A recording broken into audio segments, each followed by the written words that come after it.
بسم اللہ الرحمن الرحیم۔ شروع اللہ کے نام سے جو بے انتہا مہربان اور رحم فرمانے والا ہے۔ یہ لوگ جنہوں نے رسالتی محمدیہ کو ماننے سے انکار کر دیا ہے کہتے ہیں اس شخص پر اس کے رب کی طرف سے کوئی نشانی کیوں نہ اتاری گئی۔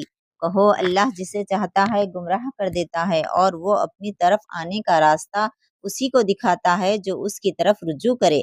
ایسے ہی لوگ ہیں وہ جنہوں نے اس نبی کی دعوت کو مان لیا ہے اور ان کے دلوں کو اللہ کی یاد سے اطمینان نصیب ہوتا ہے۔ خبردار رہو، اللہ کی یاد ہی وہ چیز ہے جس سے دلوں کو اطمینان نصیب ہوا کرتا ہے۔ پھر جن لوگوں نے دعوت حق کو مانا اور نیک عمل کیے وہ خوش نصیب ہیں اور ان کے لیے اچھا انجام ہے۔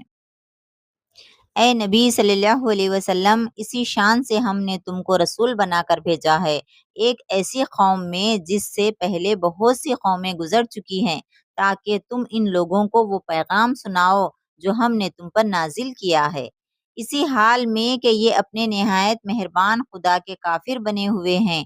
ان سے کہو کہ وہی میرا رب ہے، اس کے سوا کوئی معبود نہیں ہے، اسی پر میں نے بھروسہ کیا ہے اور مجھے واپس اسی کے پاس جانا ہے۔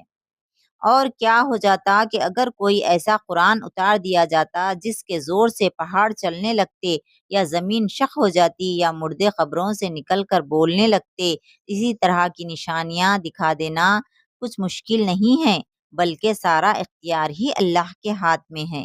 پھر کیا اہل ایمان ابھی تک کفار کی طلب کے جواب میں کسی نشانی کے ظہور کی آس لگائے بیٹھے ہیں؟ اور وہ یہ جان کر مایوس نہیں ہوں گے کہ اگر اللہ چاہتا تو سارے انسانوں کو ہدایت دے دیتا۔